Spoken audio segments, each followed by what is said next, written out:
For the Roman Catholic and Orthodox churches, the canon of the Old Testament consists of 46 books. The word canon here means officially recognized.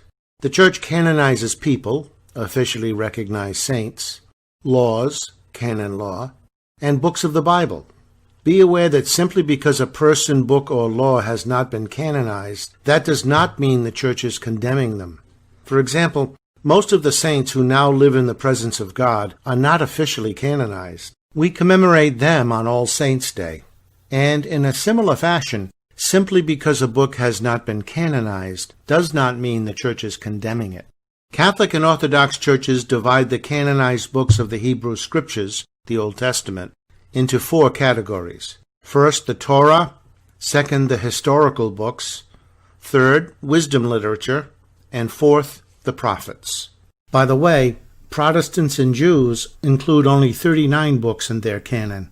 Judaism divides these 39 books into 3 categories: the Torah, the instruction, the Nevi'im, the prophets, and the Ketuvim, the writings.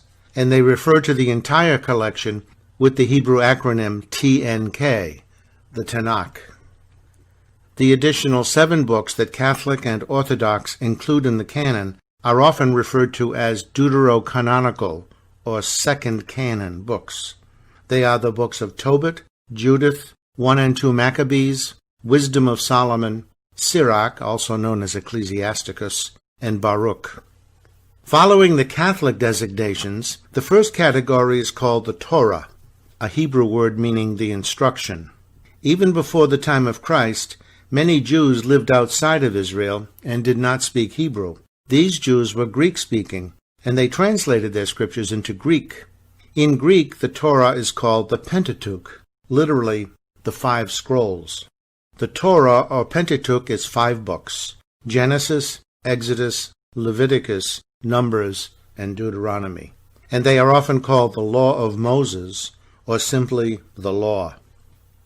The word Genesis means beginning or origin, and that's what this book is about: God's creation of the world and of human beings. And it goes on to narrate the origins of the Hebrew people by telling the stories of Abraham, Isaac, Jacob, the matriarchs and patriarchs of the people, including the story of Joseph, the story of Noah and the flood, and finally, the tale of the Tower of Babel, a story about how we humans came to have different cultures and different languages and the kinds of problems those divisions foster. The book of Exodus tells the story of Moses and God's mighty deeds liberating the descendants of Abraham, Isaac, and Jacob from slavery in Egypt.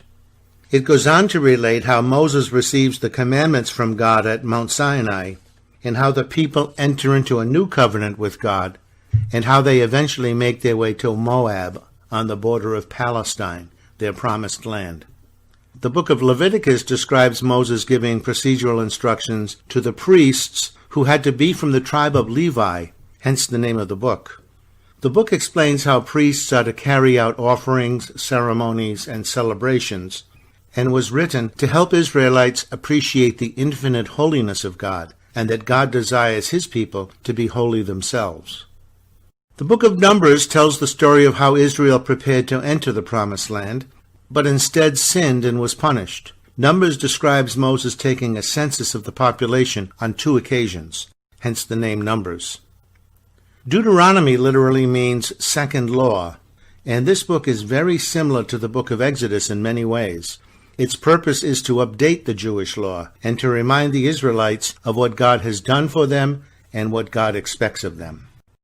The second category, the historical books, includes the books of Joshua, Judges, Ruth, 1st and 2nd Samuel, 1st and 2nd Kings, 1st and 2nd Chronicles, Ezra, Nehemiah, Tobit, Judith, Esther, and 1st and 2nd Maccabees.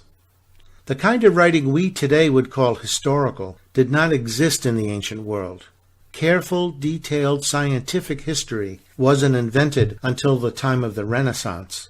So these biblical books are not historical in our modern sense of the term. One example from this group is the Book of Kings. Originally a single book, it is now divided into 1 and 2 Kings. The key personalities mentioned in Kings are David, Solomon, Rehoboam, Jeroboam, the prophet Elijah, Ahab, and Jezebel. The books of Kings describe a clear contrast between those who obey and those who disobey God during the reigns of the kings of Israel and Judah.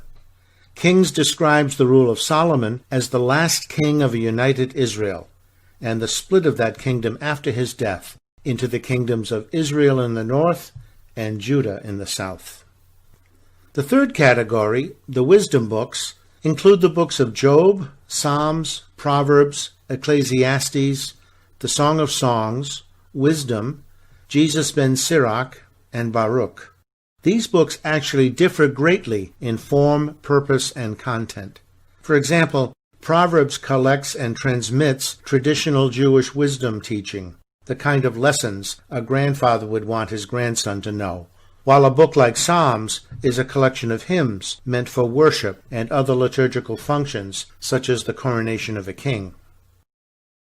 The fourth and last category includes these prophetic books: Isaiah, Jeremiah, Lamentations, Ezekiel, Daniel, Hosea, Joel, Amos, Obadiah, Jonah, Micah, Nahum, Habakkuk, Zephaniah, Haggai, Zechariah, and Malachi. In Judaism, Christianity, and Islam, a prophet is not a soothsayer who can predict the future. No, the Hebrew and the Arabic word we translate into English as prophet literally means mouthpiece. The prophet is someone who knows God's mind, if you will, and thus can speak for God, can serve as God's mouthpiece, God's spokesperson. Quite often the prophet's oracles are preceded by the phrase, "the word of the Lord." The prophets just listed all have books named